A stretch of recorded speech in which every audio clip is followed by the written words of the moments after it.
Une fillette pauvre de 10 ans sauve la vie d'un milliardaire dans un avion, mais ce qu'elle demande en retour fait pleurer tout le monde. Avant de commencer l'histoire, n'oubliez pas de laisser un like et de vous abonner à la chaîne pour voir plus d'histoires comme celle-ci. Elliot Grave vérifia sa montre pour la 5e fois en 10 minutes. La file d'attente pour l'embarquement du vol commercial semblait s'éterniser, et chaque seconde perdue était comme une insulte personnelle. La sensation de son costume coûteux collant à son dos en sueur ne faisait qu'aggraver son humeur. 20 minutes plus tôt, son assistant l'avait informé que son jet privé avait des problèmes techniques, une perturbation qui ne cadrait pas avec son emploi du temps. La réunion à New York ne pouvait pas attendre. 3 mois de négociations qui devaient aboutir à un contrat à 8 chiffres. Monsieur Grave l'approcha une hôtesse de l'air. « Nous avons réussi à vous trouver un siège en première classe. Veuillez me suivre. » Elliot hocha la tête sans un sourire. À 40 ans, il n'avait pas de temps pour les contretemps. « Des retards prévus ?» demanda-t-il en la suivant dans le couloir prioritaire. « Non, monsieur. Embarquement immédiat. » Au moins, il y avait ça. L'avion était presque plein. Elliot rangea sa mallette en cuir dans le compartiment supérieur et s'installa dans son siège. Il desserra discrètement sa cravate, sentant son corps protester contre la routine effrénée qu'il maintenait depuis le milieu de sa vingtaine. 4 sièges plus loin, une fillette aux cheveux bouclés s'installa près du hublot. Sa robe simple contrastait avec les ordinateurs portables et les tablettes des cadres qui l'entouraient. Elle ne portait qu'un carnet de croquis usés et observait chaque mouvement à l'intérieur de l'avion avec des yeux vifs. Elliot la remarqua un instant, puis ouvrit sa tablette. Chiffres, projections, graphiques, le monde qu'il connaissait bien. Mesdames et messieurs, bienvenue sur le vol 247 à destination de New York. Il ajusta ses écouteurs, faisant abstraction des instructions. Ses yeux balayaient les données tandis que l'avion roulait sur la piste. La sensation familière du décollage, le rugissement des moteurs. 40 minutes plus tard, alors qu'il examinait les dernières diapositives de sa présentation, l'hôtesse de l'air passa pour proposer des boissons. « De l'eau, s'il vous plaît » répondit automatiquement Elliot sans lever les yeux de son écran. Au moment de porter le gobelet à ses lèvres, il le sentit. Ce fut subtil au début, une pression inconfortable dans la poitrine qu'il attribua au stress. Il but une gorgée d'eau et prit une profonde inspiration. La pression s'intensifia. Ses doigts se desserrèrent autour du gobelet en plastique, qui tomba et renversa de l'eau sur ses genoux, mais Elliot le remarqua à peine. Quelque chose n'allait pas du tout. Une douleur aiguë irradia dans le côté gauche de sa poitrine, remontant jusqu'à son cou. Son bras gauche commença à picoter, puis devint lourd. La tablette glissa sur le sol. « Monsieur, tout va bien ?» La voix de l'hôtesse de l'air semblait venir de loin. Elliot essaya de répondre, mais seul un son étranglé sortit de sa gorge. La sueur coulait maintenant sur son visage, sa vision commençait à se brouiller sur les bords. « Y a-t-il un médecin à bord ? Urgence médicale. » La voix de l'hôtesse retentit dans l'interphone, déclenchant des murmures alarmés. Elliot sentit son corps glisser sur le siège, le plafond de l'avion semblait tourner. « Je fais une crise cardiaque », pensa-t-il avec une clarté surprenante. Quelques rangées derrière, une femme d'âge mûr se leva. « Je suis infirmière », annonça-t-elle en se dirigeant rapidement vers le siège d'Elliot. « Monsieur, vous m'entendez ? Où avez-vous mal ?» Elliot ne pouvait plus parler. L'infirmière vérifia son pouls, qui faiblissait à chaque seconde. « Je dois l'allonger dans le couloir, il fait un arrêt cardiaque. » La panique se répandit comme une traînée de poudre. Des passagers se levèrent pour voir ce qui se passait, d'autres reculèrent d'horreur. « Veuillez rester calme et assis », tremblait la voix de l'hôtesse. L'infirmière et un homme robuste aidèrent à allonger Elliot dans l'étroit couloir. Le monde tournait, les voix se brouillaient. « Y a-t-il un défibrillateur à bord ?» demanda l'infirmière en déboutonnant rapidement la chemise d'Elliot. « On l'apporte », répondit quelqu'un. La douleur était maintenant écrasante. Elliot sentit son corps devenir lourd, comme s'il s'enfonçait à travers le plancher de l'avion. Un bourdonnement emplit ses oreilles. Il ne respire plus, pas de pouls. L'infirmière positionna ses mains sur la poitrine d'Elliot et commença les compressions, comptant à voix haute, 1, 2, 3, 4. Le monde d'Elliot s'assombrit. Étrangement, la douleur commença à s'estomper, un froid intense se propageant dans ses membres. « Le défibrillateur ne fonctionne pas », cria quelqu'un. « On essaie de le réinitialiser. Continuez les compressions. » Au bout de 2 minutes, l'infirmière montrait déjà des signes de fatigue. « Quelqu'un peut-il prendre ma relève ? Je dois continuer les compressions jusqu'à ce que le défibrillateur soit prêt. Le silence momentané fut brisé par une voix d'enfant. Je sais comment faire. La fillette aux cheveux bouclés du siège près du hublot s'était approchée sans que personne ne la remarque. Son petit visage était sérieux, concentré. Ma puce, ce n'est pas un jeu, dit l'infirmière sans cesser les compressions. Ma mère m'a appris. Elle fait le ménage à l'hôpital. Avant que quiconque puisse l'arrêter, la fillette se positionna à côté de l'infirmière. Je peux prendre le relais quand vous serez fatigué. L'infirmière la regarda, surprise, mais continua. 30 compressions, puis 2 insufflations. Le défibrillateur avait toujours des problèmes.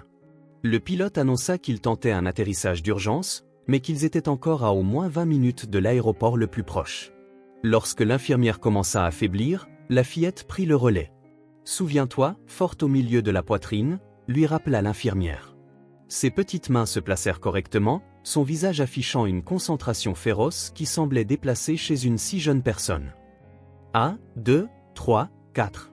Elle comptait d'une voix basse mais claire. Les compressions étaient étonnamment fortes et rythmées. Ses boucles rebondissaient avec le mouvement, mais ses yeux ne quittaient jamais le visage pâle d'Elliot. Au seuil de la conscience, Elliot perçut vaguement le changement. Les mains plus petites, la voix d'enfant qui comptait. Quelque chose, à ce moment-là, s'imprima dans sa mémoire, même au bord de la mort, une fillette qui connaissait à peine son nom se battait pour maintenir son cœur en vie. Après presque une minute, l'infirmière revint. « Excellent travail. Laisse-moi continuer maintenant. » La fillette recula d'un pas, observant attentivement. « Le défibrillateur est prêt », annonça une hôtesse de l'air en apportant l'appareil. « Écartez-vous tous. » L'infirmière plaça les électrodes sur la poitrine d'Elliot. Choc. Le corps d'Elliot s'arqua sous l'impact de la décharge électrique. L'infirmière vérifia son pouls. Rien encore. On continue les compressions. L'infirmière et la fillette se relayèrent pendant que le défibrillateur se rechargeait pour une deuxième tentative. Dans le couloir étroit, une enfant de 10 ans luttait pour la vie d'un inconnu avec une détermination silencieuse qui fit monter les larmes aux yeux de plusieurs passagers. « Écartez-vous !» Deuxième choc. De nouveau, le corps d'Elliot sursauta. L'infirmière vérifia son pouls carotidien. « On a un pouls. Faible, mais on en a un. » Un soupir collectif parcourut la cabine. Certains passagers applaudirent, d'autres pleurèrent ouvertement. La fillette resta silencieuse, regardant le visage d'Elliot qui retrouvait lentement quelques couleurs.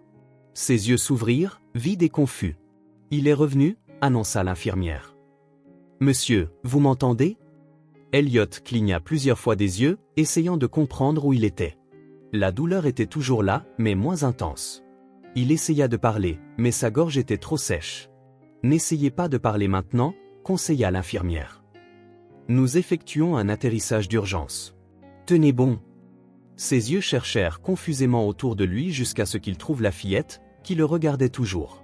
Quelque chose dans son expression, un mélange de sérieux et de compassion bien au-delà de son âge, le frappa profondément. « C'est toi qui as aidé » réussit-il à murmurer. La fillette hocha simplement la tête une fois, sans sourire. Durant les minutes qui suivirent, tandis que l'avion se préparait à l'atterrissage d'urgence, Elliot oscilla entre conscience et semi-conscience. Chaque fois qu'il ouvrait les yeux, il croisait le regard vigilant de la fillette, qui s'était assise par terre à côté de lui. « Comment tu t'appelles » parvint-il à demander, sa voix presque inaudible. « Aubry » répondit-elle. « Merci, Aubry. »« Ce n'est rien. » Elliot essaya de sourire. « Puis-je te remercier ? Un cadeau ?» Elle l'étudia un moment, puis, avec un sérieux qui semblait appartenir à quelqu'un de beaucoup plus âgé, elle répondit « Mon frère est malade. »« Ton frère ?» ?»« Noah. Il a 5 ans. Il est tout le temps malade. Maman travaille dur, mais les médicaments sont chers. » Même dans le brouillard de la douleur et de la confusion, Elliot sentit quelque chose changer en lui. Cet enfant ne demandait rien pour elle-même, aucune mention de jouet ou de cadeau. « Je veux aider » murmura-t-il. « Vraiment ?» Ses yeux brillèrent d'une lueur d'espoir. « Je le promets. » Aubry hocha la tête, comme pour sceller un accord important. Elle prit son carnet de croquis sur le siège et en arracha une page. Avec un stylo qu'elle sortit de la poche de sa robe, elle écrivit une adresse en grandes lettres soignées. « Tenez » dit-elle en pliant le papier et en le plaçant dans sa main. « Appartement 4B. » Elliot referma ses doigts sur le papier. J'aiderai ton frère. À ce moment, l'avion toucha le sol avec une secousse. Les ambulanciers attendaient déjà sur le tarmac. En quelques minutes, la porte de l'avion s'ouvrit et l'équipe d'urgence entra rapidement. Alors que les ambulanciers préparaient Elliot pour le transport, il vit une femme en uniforme de nettoyage entrer dans l'avion, cherchant anxieusement parmi les passagers. « Aubrey !» appela-t-elle, le soulagement visible sur son visage en voyant sa fille. « Maman !» répondit calmement Aubrey. « Je l'ai aidé. » La femme remarqua Elliot sur le brancard et s'approcha avec hésitation. « Ma fille a sauvé ma vie !» compléta Elliot, la voix toujours faible. Les yeux de la femme s'emplirent de larmes. Elle a toujours été comme ça. Toujours à veiller sur les autres. « Monsieur, nous devons vous emmener maintenant », insista l'un des ambulanciers. « Un instant », demanda Elliot. Il regarda Aubrey et sa mère. « Je vous rendrai visite. Je le promets. »« Ce n'est pas nécessaire. » commença la mère, mais Elliot l'interrompit d'un geste faible. « S'il vous plaît. Je veux aider votre fils. » La femme parut surprise. « Aubrey, qu'as-tu dit ? » ?»« Juste la vérité, maman. » Les ambulanciers commencèrent à déplacer le brancard. Elliot serra le papier avec l'adresse. « Je viendrai bientôt », leur assura-t-il. Aubrey hocha solennellement la tête. « Bonne chance. » L'hôpital n'était qu'un flou de lumière blanche, de voix basses et de machines qui bipaient. Elliot subit des tests, reçut des médicaments et des explications médicales qu'il traita à peine. Tout ce à quoi il pouvait penser était la petite silhouette aux cheveux bouclés, aux mains trop fortes pour son âge, comptant doucement tout en maintenant son cœur en vie. « Vous avez eu beaucoup de chance, monsieur Grave », expliqua le cardiologue quelques heures plus tard. « Une artère coronaire bouchée. Si vous n'aviez pas reçu une RCP immédiate, vous ne seriez probablement pas là. » Elliot hocha la tête, distrait. « L'infirmière à bord a fait un excellent travail, d'après ce que j'ai entendu », continua le médecin. « C'était une fillette », le corrigea Elliot. « Une enfant m'a sauvé. » Le médecin parut surpris mais sourit. « Eh bien, alors vous lui devez un grand merci. » Pendant les 2 jours suivants, alors qu'il se remettait à l'hôpital, Elliot ne pouvait cesser de penser à Aubrey et à son frère malade. Le papier avec l'adresse était rangé dans l'enveloppe avec ses effets personnels. Il le sortit plusieurs fois par jour, regardant l'écriture soignée de la fillette. Son téléphone sonnait constamment, son associé, ses clients, le conseil d'administration. La réunion à New York avait été gérée par son vice-président par vidéoconférence. Le contrat était signé. La vie continuait, mais quelque chose avait changé. L'après-midi du 2e jour, Elliot sortit de l'hôpital avec des instructions strictes, médicaments et recommandations de changement de style de vie. Son chauffeur l'attendait à l'entrée. « À la maison, monsieur ?» demanda l'homme en ouvrant la portière. Elliot hocha la tête, distrait, le papier avec l'adresse d'Aubrey entre les doigts. Il le rangea soigneusement dans son portefeuille. Pendant le trajet, son téléphone n'arrêtait pas de sonner.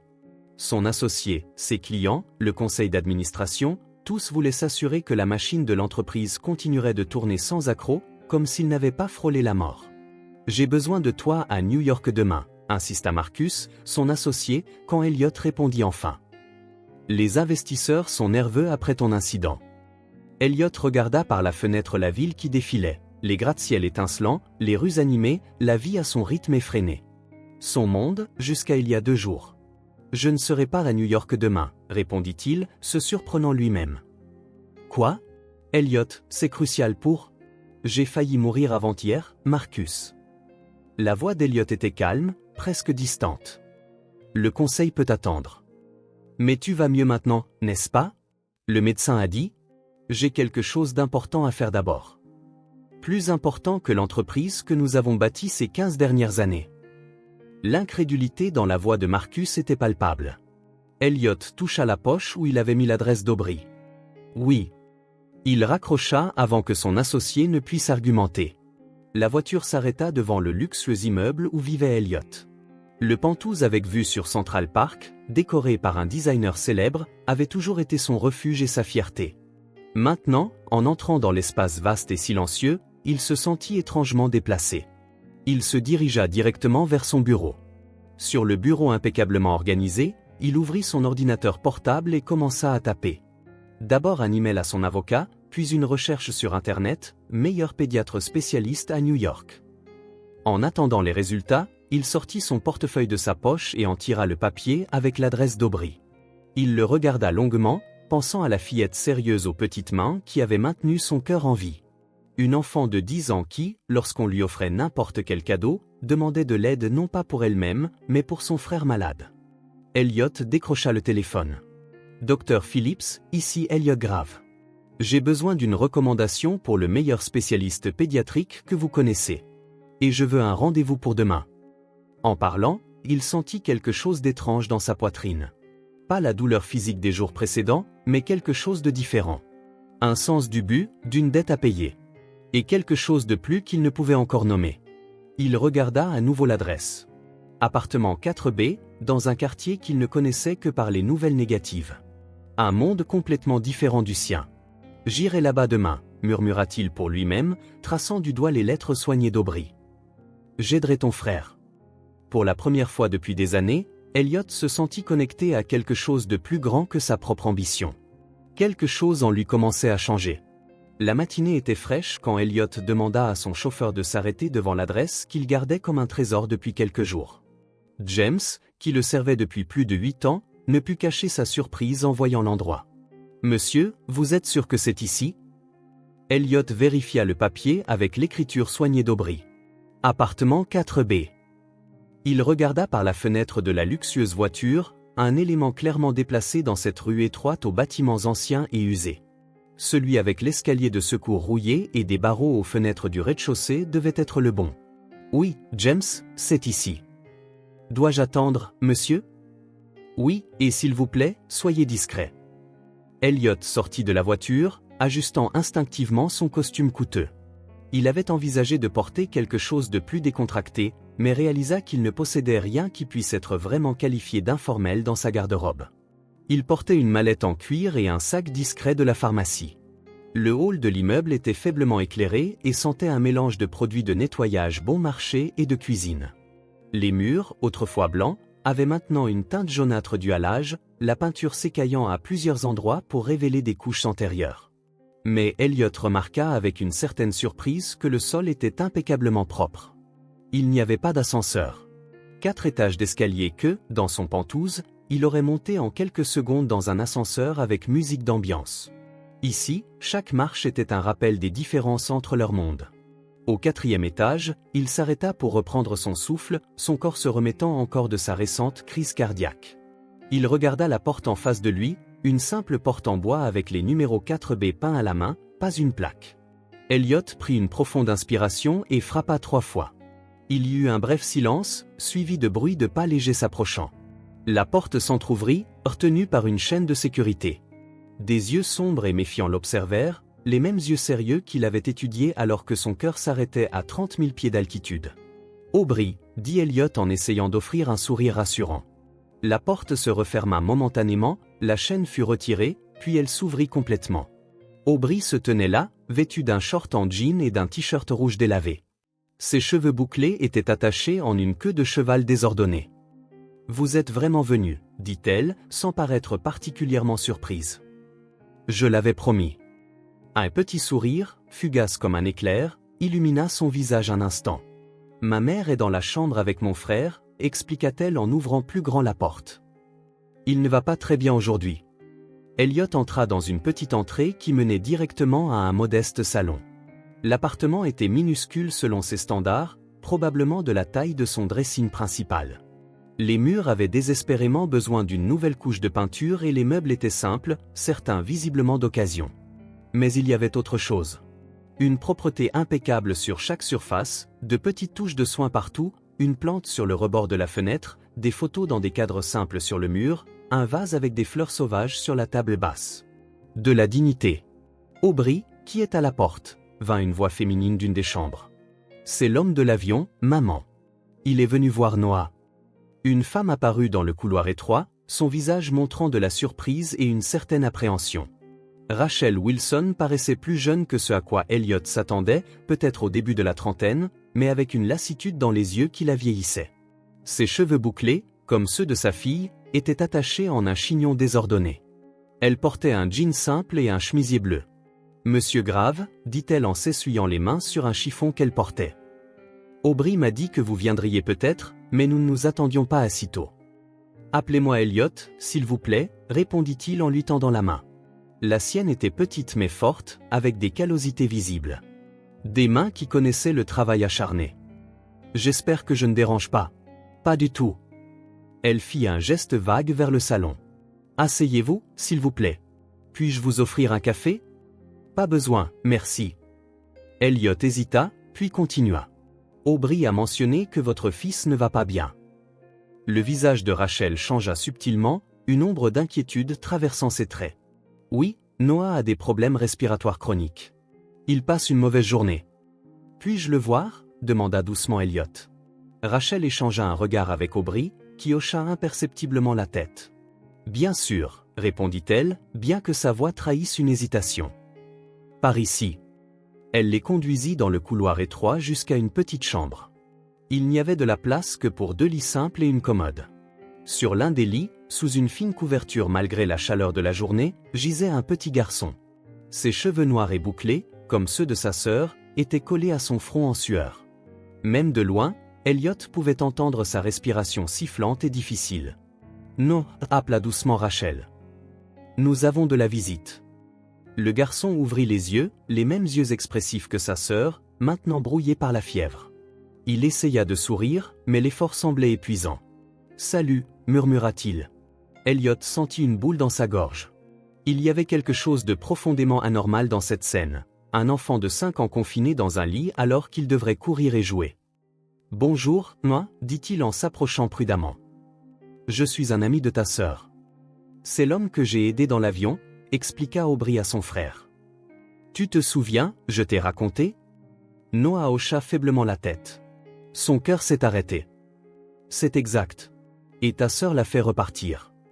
Elliot s'assit sur le bord du lit, observant le garçon avec des yeux cliniques. Sa respiration laborieuse, les plaques de fièvre sur ses joues, ses lèvres légèrement bleuâtres. Depuis combien de temps est-il comme ça? La fièvre est revenue hier, répondit Rachel en ajustant la couverture de Noah. Mais ça s'aggrave depuis quelques jours. A-t-il un diagnostic? Malformation cardiaque congénitale, répondit Rachel, la voix contrôlée mais avec un léger tremblement. Il est né avec une malformation cardiaque. Il a besoin d'une opération pour la corriger, mais... Elle ne termina pas la phrase. Elle n'en avait pas besoin. Le coût d'une telle procédure serait astronomique, surtout sans une assurance maladie adéquate. Avez-vous un médecin qui suit son cas? Demanda Elliot. Oui, à la clinique communautaire. Mais Noah aurait besoin d'être traité par un spécialiste dans un hôpital mieux équipé. Elliot regarda à nouveau le garçon, et sa respiration semblait de plus en plus laborieuse. Un nœud d'inquiétude se forma dans son estomac. Rachel, dit-il calmement mais fermement, je pense que Noah doit aller à l'hôpital. Maintenant. Je sais, répondit-elle, la voix tremblante. J'économise de l'argent pour l'emmener aux urgences ce soir. Vous n'avez pas à vous soucier de ça. Elliot prit son téléphone. J'appelle une ambulance. Une ambulance? La panique traversa son visage. Je ne peux pas me permettre une ambulance. S'il vous plaît, dit doucement Elliot. Laissez-moi aider. Votre fille a sauvé ma vie. Rachel regarda Aubry, qui restait près du lit de son frère, lui tenant la main. Quelque chose dans la posture de la fillette, la même détermination silencieuse qu'Elliot avait vue dans l'avion, sembla faire reconsidérer sa mère. D'accord, dit-elle finalement. Alors qu'Elliot passait l'appel, Aubry se pencha vers son frère. Tout va bien se passer, Noah. Tu vas aller dans un vrai hôpital maintenant. Le garçon hocha simplement la tête faiblement, sa poitrine se soulevant et s'abaissant avec un effort visible. En moins de 20 minutes, l'ambulance arriva. Les ambulanciers furent efficaces et professionnels, vérifiant les signes vitaux de Noah et le préparant pour le transport. L'un d'eux jeta un regard inquiet à Elliot. Nous aurions dû venir plus tôt, dit-il à voix basse. Sa saturation est dangereusement basse. Elliot hocha la tête, un sentiment d'urgence grandissant en lui. À quel hôpital l'emmenez-vous? Au County Memorial, répondit l'ambulancier. Non, intervint Elliot. Emmenez-le à Saint-Lucas. L'homme parut confus. Monsieur, le protocole dit. Je couvrirai tous les frais, l'interrompit Elliot en lui tendant sa carte de visite. Et s'il vous plaît, appelez le docteur Harrison Kensington. Dites-lui qu'Elliot Grave envoie un patient qui a besoin d'une attention immédiate. L'ambulancier regarda la carte, ses yeux s'écarquillant légèrement en reconnaissant le nom, et hocha la tête. Oui, monsieur. Rachel, qui s'était précipitée pour rassembler quelques vêtements pour Noah, revint dans la chambre à temps pour entendre la conversation. Son visage montrait un mélange de gratitude et d'appréhension. « Saint Lucas ?» demanda-t-elle à voix basse. « Elliot, je ne peux pas. » « Ne vous inquiétez pas de ça maintenant, l'interrompit-il doucement. « Noah est la priorité. Nous suivrons l'ambulance dans ma voiture. » Pendant le trajet vers l'hôpital, le silence dans la voiture était lourd. Rachel était assise raidement sur la banquette arrière, les yeux fixés sur l'ambulance devant eux, ses mains tordant la sangle du petit sac qu'elle avait apporté. Aubrey, à côté d'elle, gardait une expression sérieuse mais composée. « Il ira bien, » dit Elliot pour tenter de les rassurer. Le docteur Matthews est le meilleur cardiologue pédiatrique de la ville. Rachel hocha simplement la tête, mais ne sembla pas entièrement convaincue. Elliot se demanda combien de fois des promesses lui avaient été rompues. À l'hôpital, l'efficacité du nom d'Elliot ouvrit toutes les portes. Noah fut immédiatement emmené aux urgences, où le docteur Matthews attendait déjà. Rachel fut autorisée à l'accompagner, tandis qu'Elliot et Aubrey attendaient dans la salle d'attente. « Merci » dit doucement Aubrey, assise à côté de lui sur le fauteuil inconfortable, d'aider Noah. « Tu n'as pas à me remercier. Vous n'étiez pas obligé de faire ça. » Elle l'étudia avec ses yeux trop sérieux pour son âge. « Vous êtes riche, n'est-ce pas ?» La question directe prit Elliot au dépourvu. « Oui, j'ai des ressources confortables. » Aubrey hocha la tête, comme pour confirmer quelque chose qu'elle savait déjà. « Noah a besoin de cette opération depuis longtemps, mais c'est trop cher. » Elle fit une pause. « Vous allez aider avec ça aussi ?» Il y avait une franchise déconcertante dans la question. Ce n'était ni de l'avidité ni de l'opportunisme, juste une enfant regardant la situation de manière pragmatique. « Oui, Aubrey. J'aiderai avec tout ce dont Noah a besoin. » Elle l'étudia un instant de plus, puis hocha de nouveau la tête, apparemment satisfaite. « C'est bien. Il mérite d'aller mieux. » Ils restèrent silencieux quelques minutes, jusqu'à ce qu'Elliot remarque quelque chose. « Aubrey, aujourd'hui c'est mardi. Pourquoi n'es-tu pas à l'école ?» La fillette détourna le regard, semblant soudain mal à l'aise. « Je ne vais plus beaucoup à l'école ces derniers temps. »« Pourquoi ?» Elle haussa les épaules, un geste qui se voulait décontracté mais qui ne pouvait cacher le poids derrière. « J'ai arrêté après le départ de papa. Maman avait besoin de moi, et ça ne marchait plus. » La simplicité de la déclaration frappa Elliot comme un coup de poing. Une enfant de 10 ans parlant d'abandonner l'école comme si c'était une décision logique et nécessaire. Pas d'apitoiement sur soi, pas de drame. Noah est tombé souvent malade, continua Aubrey. Maman devait travailler. Quelqu'un devait s'occuper de lui. Et ce quelqu'un, c'était toi. Elle hocha la tête. Ce n'est pas si mal. Je lis beaucoup, et la maîtresse de Noah me prête des manuels de cours quand elle le peut. Elliot essaya de traiter ce qu'il entendait. La fillette qui lui avait sauvé la vie, qui avait eu la présence d'esprit et la compétence pour effectuer correctement une RCP à 30 000 pieds d'altitude, avait renoncé à sa propre enfance pour s'occuper de son frère malade. L'école, tes amis, ça ne te manque pas. Aubrey réfléchit un instant à la question. Parfois. Mais maman et Noah ont plus besoin de moi. À ce moment-là, Rachel apparut à la porte de la salle d'attente, l'air épuisé mais légèrement soulagé. Noah est stabilisé, informa-t-elle. Il le transfère en soins intensifs pédiatriques. Le docteur Matthews veut faire plus de tests. Je peux le voir ? Demanda immédiatement Aubrey. Bientôt, ma chérie. Ils finissent de l'installer. Elliot se leva. Rachel, puis-je vous parler un instant ? Ils s'éloignèrent de quelques pas tandis qu'Aubrey feuilletait distraitement un vieux magazine. Qu'a dit le médecin exactement ? Demanda Elliot à voix basse. Rachel soupira. L'état de Noah est sérieux. Il a une malformation cardiaque congénitale complexe. Son cœur ne s'est pas formé correctement. Elle hésita. Le docteur Matthews a dit qu'il devra rester hospitalisé quelques jours pour se stabiliser, puis programmer l'opération. Sa voix vacilla. Il a mentionné que vous aviez proposé de couvrir les frais. Oui. Pourquoi ? Demanda Rachel en le regardant droit dans les yeux. Vous nous connaissez à peine. Elliot réfléchit un instant, cherchant la bonne réponse. Votre fille n'a pas hésité quand elle a vu quelqu'un avoir besoin d'aide. Même en étant une enfant, même pour un étranger. Elle a simplement agi. Rachel regarda Aubrey et son visage s'adoucit. Elle a toujours été comme ça. Forte au-delà de son âge. Elle m'a dit qu'elle n'allait pas à l'école. Le corps de Rachel se tendit. Je n'avais pas le choix, dit-elle sur la défensive. Je ne pouvais pas me permettre une babysitter pour Noah, et il était trop malade pour la garderie. J'ai essayé toutes les options, croyez-moi. Je ne vous juge pas, l'assura Elliot. J'essaie juste de comprendre. Rachel se détendit légèrement. Après que mon ex-mari nous a quittés, tout s'est effondré. J'ai perdu l'assurance maladie, j'ai dû prendre un deuxième emploi. Elle regarda ses propres mains. Aubrey a proposé de s'occuper de Noah. Elle a dit qu'elle pouvait étudier à la maison. C'était censé être temporaire, mais c'est devenu la nouvelle normalité, compléta Elliot. Oui. Une seule larme s'échappa, que Rachel essuya rapidement. Elle a sauvé notre famille, tout comme elle vous a sauvé. Elliot regarda de nouveau Aubrey, assise patiemment avec le magazine sur les genoux, ses yeux se tournant de temps en temps vers la porte par laquelle son frère avait disparu. Une enfant qui portait le poids du monde sur ses petites épaules sans se plaindre. Quelque chose en lui se solidifia, une résolution aussi forte que n'importe quelle décision commerciale qu'il ait jamais prise. Rachel, dit-il, je veux aider. Pas seulement avec l'opération de Noah, mais avec tout. L'école pour Aubrey, un meilleur travail pour vous.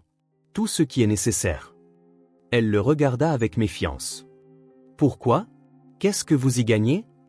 C'était une question juste. Elliot regarda autour de lui, l'hôpital stérile avec ses murs blancs et son efficacité impersonnelle. Puis il se souvint du petit appartement qu'il venait de visiter, avec ses murs écaillés mais propres, ses meubles usés mais entretenus, les photos de famille, les fleurs sur la table. « Avez-vous déjà été chez moi, Rachel ?» Elle parut confuse par le changement de sujet. « Non, bien sûr que non. C'est un penthouse de 400 mètres carrés. Décor digne d'un magazine, vue panoramique, œuvre d'art originale. » Il fit une pause. Et complètement vide. Pas de photos au mur, pas de fleurs sur la table. Aucune connexion. Rachel l'étudia un long moment, comme si elle essayait de déchiffrer un puzzle complexe. « Je ne veux pas de votre charité, dit-elle finalement. « Ce n'est pas de la charité, répondit Elliot. C'est de la gratitude. Et peut-être un peu d'égoïsme aussi. » Avant qu'elle ne puisse répondre, une infirmière apparut à la porte. « La famille de Noah Wilson ?» Il est réveillé et demande sa sœur. Aubrey se leva immédiatement, regardant sa mère pour obtenir la permission. Rachel hocha la tête et la fillette suivit l'infirmière dans le couloir. « Pensez à ce que j'ai dit doucement Elliot. Pas pour moi, mais pour eux. » Rachel ne répondit pas, mais quelque chose dans son regard avait changé.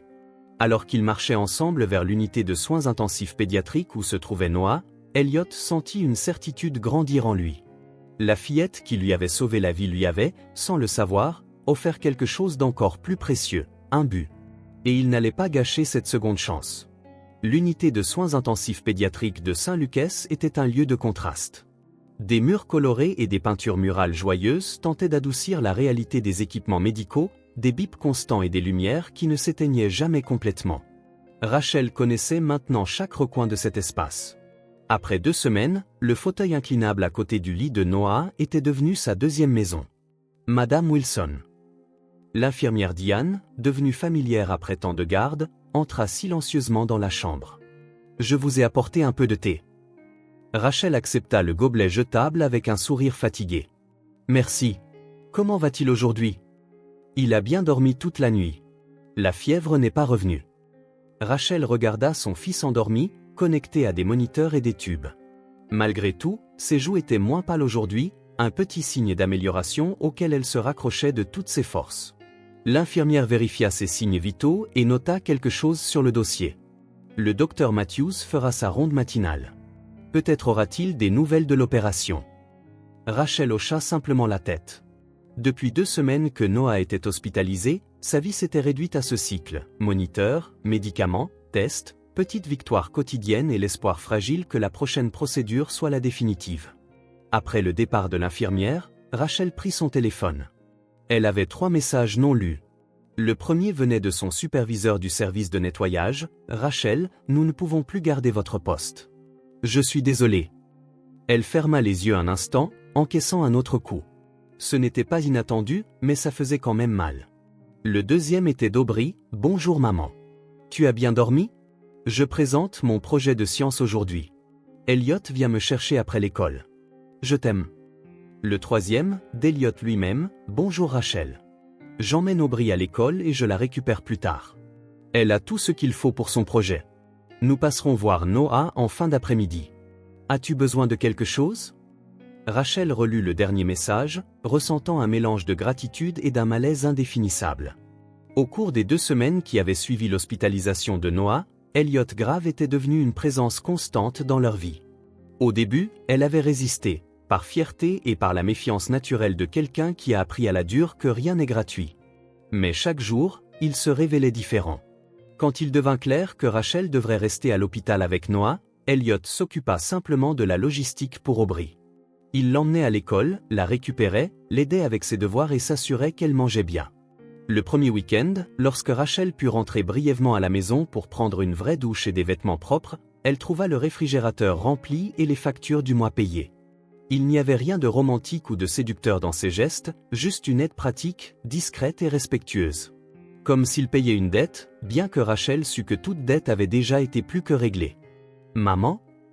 La voix faible de Noah interrompit ses pensées. « Je suis là, mon amour. » Rachel se pencha immédiatement sur le lit, ajustant son oreiller. « Comment te sens-tu? » « J'ai faim, » répondit-il, et elle sourit. La faim était un bon signe. « Je vais commander ton petit déjeuner. Que dirais-tu d'un peu de gélatine? » Noah grimaça. « Encore? C'est tout ce que ton estomac peut supporter pour l'instant. Mais si tu manges tout, peut-être que tu pourras convaincre l'infirmière de t'apporter du pudding plus tard. » Pendant que Noah mangeait son petit déjeuner, le docteur Matthews fit sa visite. Grand, d'âge mûr, avec des cheveux grisonnants et des lunettes à fine monture, il avait une présence rassurante que Rachel appréciait. « Bonjour, mon champion », salua-t-il Noah avant de se tourner vers Rachel. « Madame Wilson, pouvons-nous parler dans le couloir ?» Le cœur de Rachel se mit à battre la chamade. Ces conversations de couloir apportaient rarement de bonnes nouvelles. Elle suivit le médecin hors de la chambre, adressant un sourire rassurant à Noah. « Les derniers tests sont prometteurs », commença le docteur Matthews en consultant la tablette dans ses mains. « La fonction cardiaque de Noah est plus stable et les médicaments contrôlent bien l'arythmie. Je crois que nous pouvons programmer l'opération pour la semaine prochaine. » Rachel expira un souffle qu'elle n'avait pas réalisé retenir. « C'est formidable. Ce sera une procédure complexe, » continua le médecin, « mais je suis optimiste quant au résultat. Noah est un garçon solide. » « Et combien de temps pour la convalescence? » « Au moins 2 semaines à l'hôpital après l'opération, puis quelques mois de suivi attentif. » Rachel hocha la tête, traitant l'information. Plus de temps sans travail, plus de dépenses, plus de séparation d'avec Aubry. Comme s'il lisait dans ses pensées, le médecin ajouta « Monsieur Grave a déjà réglé toutes les questions financières. Et il a suggéré que vous envisagiez de séjourner dans le logement familial de l'hôpital après l'opération. C'est dans le bâtiment d'Accent Grave Côté, cela vous permettrait de vous reposer correctement tout en étant proche de Noah. » « Il a pensé à tout, n'est-ce pas ?» commenta Rachel, ressentant ce mélange de gratitude et d'inconfort. « Il semble très engagé dans votre bien-être, » observa le médecin sans jugement. C'est rare de voir ce genre de soutien. Après le départ du médecin, Rachel retourna dans la chambre de Noah, le trouvant diverti par un jeu électronique portable qu'Elliot avait apporté quelques jours plus tôt. « Qu'a dit le docteur ?» demanda Noah sans quitter l'écran des yeux. « Que tu vas de mieux en mieux et que bientôt, tu auras une opération pour réparer ton cœur. » Noah posa le jeu, une lueur d'inquiétude traversant son visage. « Ça va faire mal ?» Rachel s'assit sur le bord du lit et prit sa petite main. « Tu dormiras pendant l'opération. Après, ça fera un peu mal, mais ils ont des médicaments spéciaux pour ça. Et tu resteras avec moi tout le temps ? Chaque minute, promit-elle en lui embrassant le front. Et Aubry ? Elle te rendra visite dès qu'elle le pourra. Et Elliot ? Rachel hésita brièvement. Lui aussi. Noah sourit, satisfait. Il est gentil. Il a apporté ce jeu. Et il a dit que quand j'irai mieux, on ira tous au zoo. Rachel ne commenta pas cette promesse inconnue. Encore Elliot, tissant des liens, s'installant dans leur vie comme s'il en avait toujours fait partie. Le reste de la matinée se passa dans la routine familière de l'hôpital. Les infirmières vérifiant les signes vitaux, Noah alternant entre sieste et jeu, Rachel lisant un livre usé qu'elle avait trouvé dans la salle d'attente. Vers midi, son téléphone sonna. « Rachel, c'est Elliot. »« Bonjour. Comment va Noah aujourd'hui ?» Elle rapporta brièvement la conversation avec le médecin.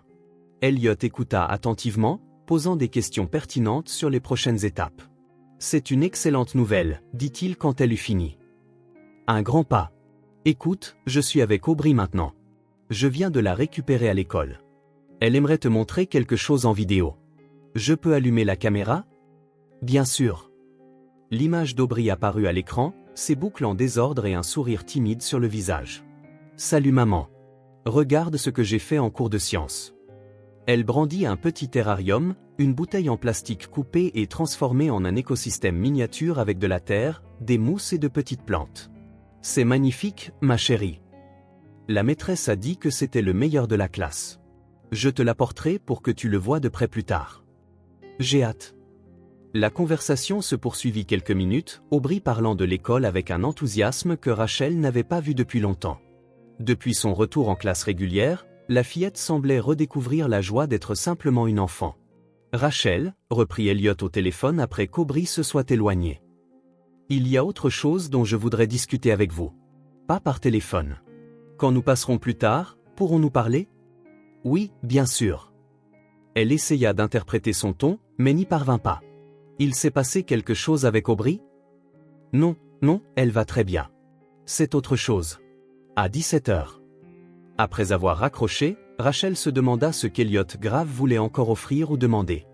L'expérience lui avait appris que personne ne donnait autant sans attendre quelque chose en retour. Les heures s'éternisèrent. Noah dormit la majeure partie de l'après-midi, épuisé par la batterie de test du matin.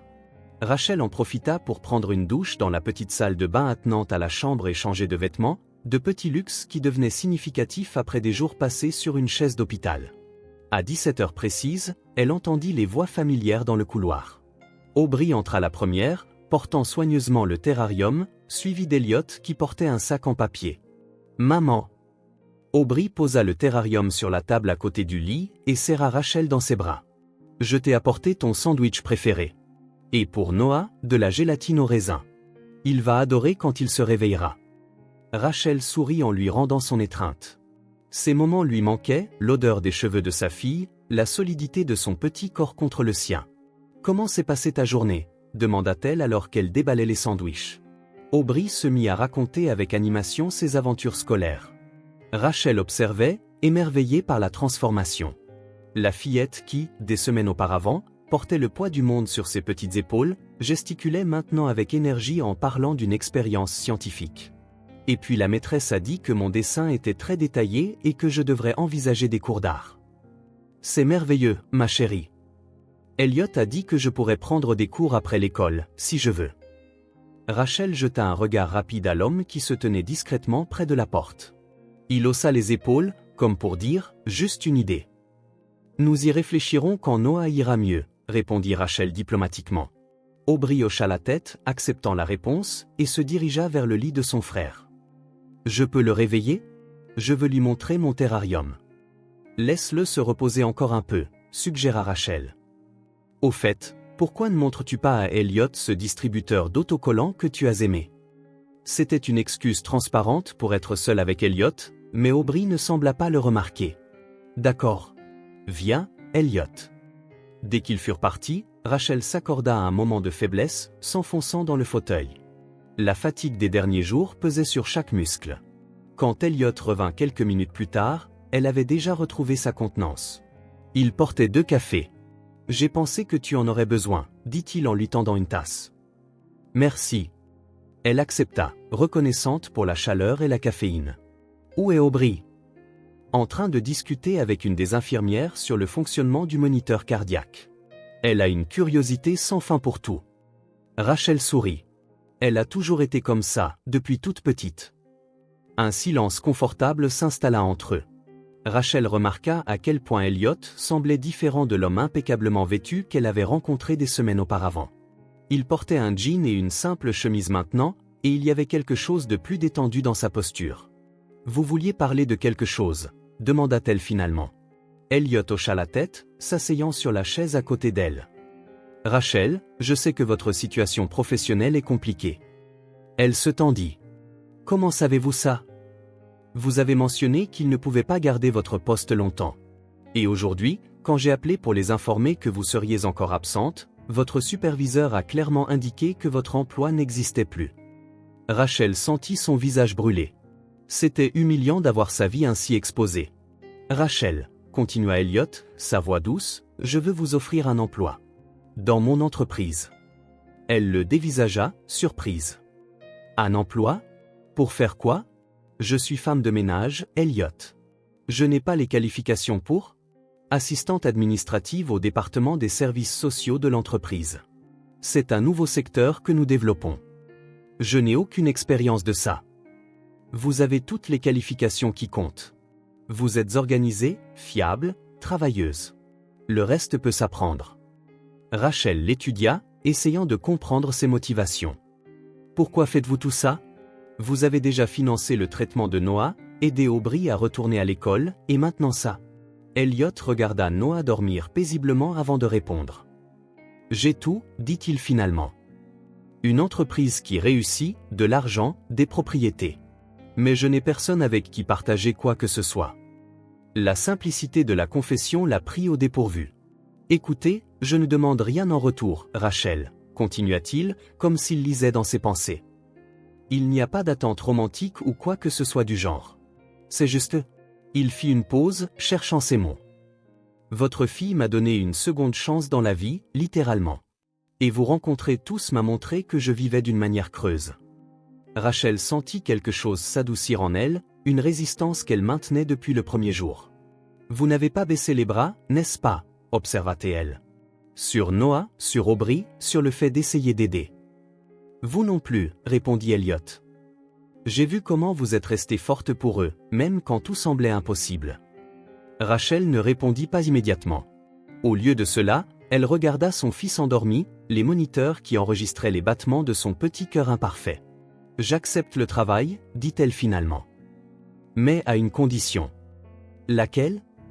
Que ce soit un vrai travail, avec de vraies responsabilités.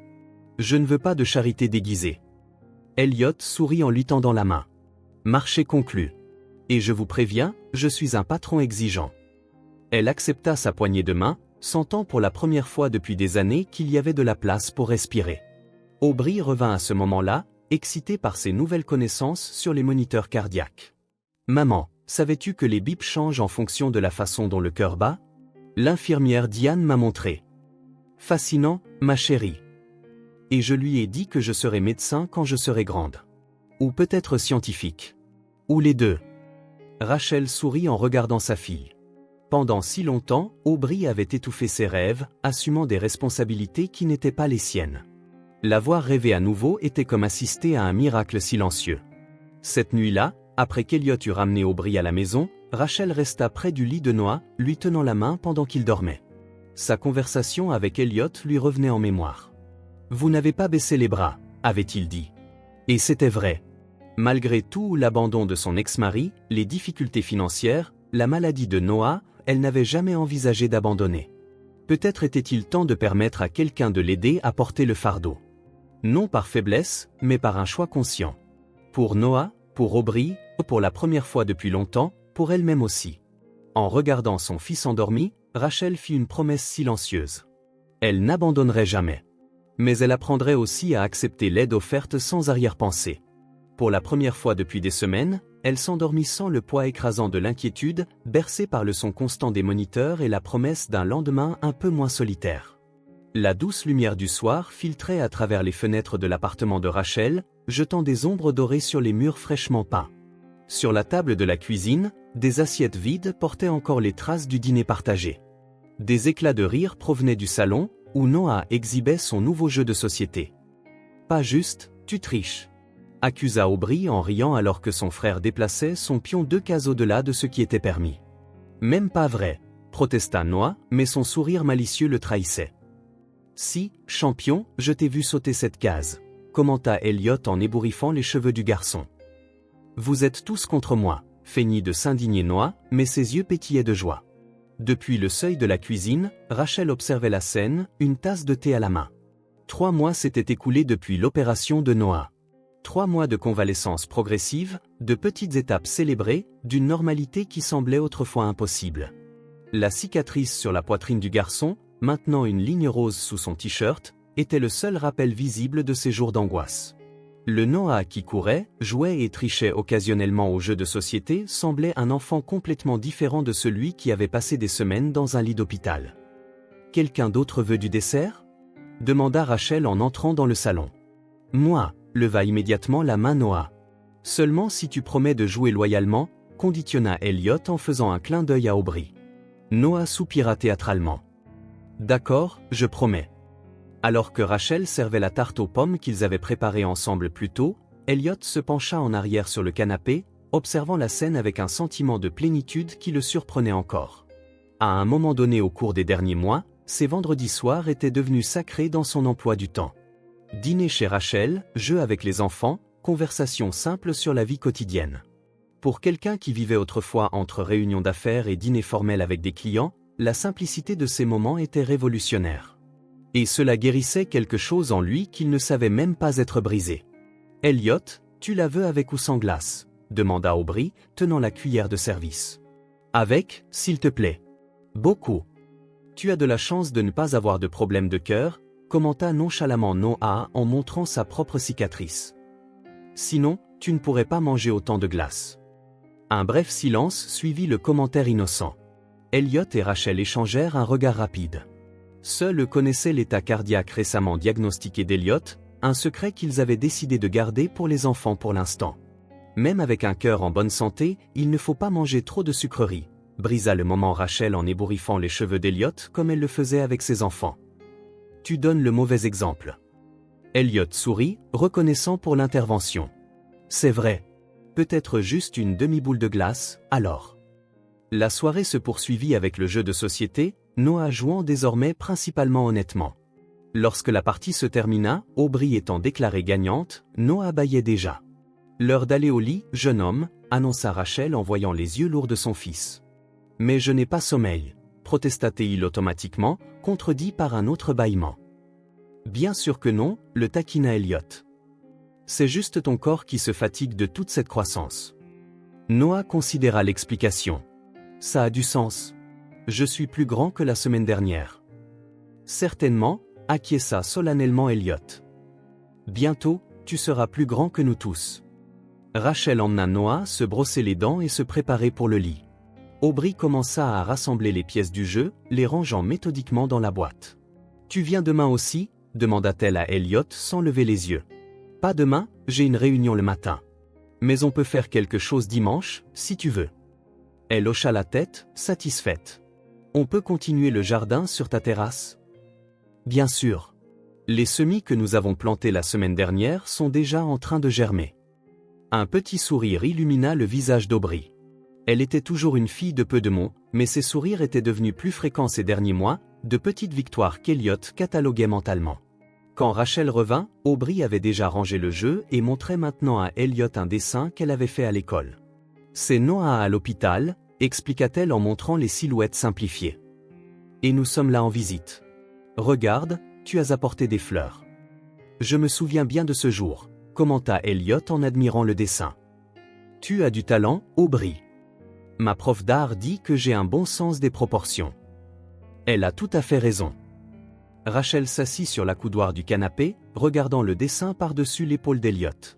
Tu as bien capturé l'expression têtue de ton frère. Il ne voulait pas prendre son médicament, se souvint Aubrey avec un sourire. Papa a dû lui promettre cette voiture télécommandée, qui, soit dit en passant, fait un bruit d'enfer depuis, soupira Rachel, mais son ton était affectueux. Aubrey bâilla, incitant Rachel à vérifier l'heure. Il est temps pour toi aussi d'aller au lit, jeune fille. Tu as cours de sciences tôt demain. Je peux lire encore 10 minutes ? 10 minutes, pas une de plus. Après qu'Aubrey eut dit bonne nuit et se fut retiré dans sa chambre, un silence confortable s'installa entre les adultes. Rachel commença à débarrasser les assiettes du dessert. « Laisse-moi t'aider » offrit Elliot en se levant. Dans la petite cuisine, ils travaillèrent côte à côte, lui lavant, elle séchant, un rythme qu'ils avaient développé naturellement et sans besoin de mots. Noah va vraiment bien, commenta Elliot en lui passant une assiette propre. C'est presque difficile à croire à quel point il a progressé. Le médecin a dit qu'il avait dépassé toutes les attentes, acquiesça Rachel. Et Aubrey, as-tu vu à quel point elle sourit plus? J'ai remarqué. Elle a même fait une blague hier quand nous rentrions de l'école. Une blague? Mon Aubrey? Rachel feignit le choc. Qui êtes-vous et qu'avez-vous fait de ma fille sérieuse? Elliot rit, un son qui s'était rarement échappé de sa gorge auparavant et qui semblait maintenant venir facilement, sans effort. Elle a un sens de l'humour subtil. Je pense qu'elle l'a toujours eu, elle n'avait juste pas l'espace pour le montrer.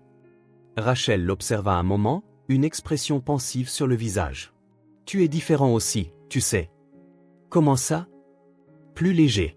Quand nous nous sommes rencontrés, tu semblais porter le poids du monde sur tes épaules. Maintenant, tu ris. Vraiment. Elliot réfléchit à l'observation. C'était vrai. Pour la première fois depuis des années, peut-être pour la première fois de sa vie d'adulte, il se sentait vraiment heureux. Pas la satisfaction momentanée de conclure une affaire ou d'acquérir quelque chose de nouveau, mais un bonheur durable, nourri par de petits moments comme celui-ci. Vous me faites du bien, admit-il simplement. Rachel finit de sécher la dernière assiette et la rangea dans le placard. Puis, se tournant vers lui, elle dit quelque chose qu'Elliot n'attendait pas. Tu n'as pas acheté nos vies. Tu y es entré tranquillement et tu es resté. La simplicité et la profondeur de l'observation le frappèrent avec force. C'était exactement ça. Il n'était pas arrivé en sauveur ou en bienfaiteur. Il était simplement entré, pas à pas, respectant les limites, offrant de l'aide sans exiger de gratitude, étant présent sans imposer sa présence. Merci de m'avoir laissé rester, répondit-il, la voix légèrement émue.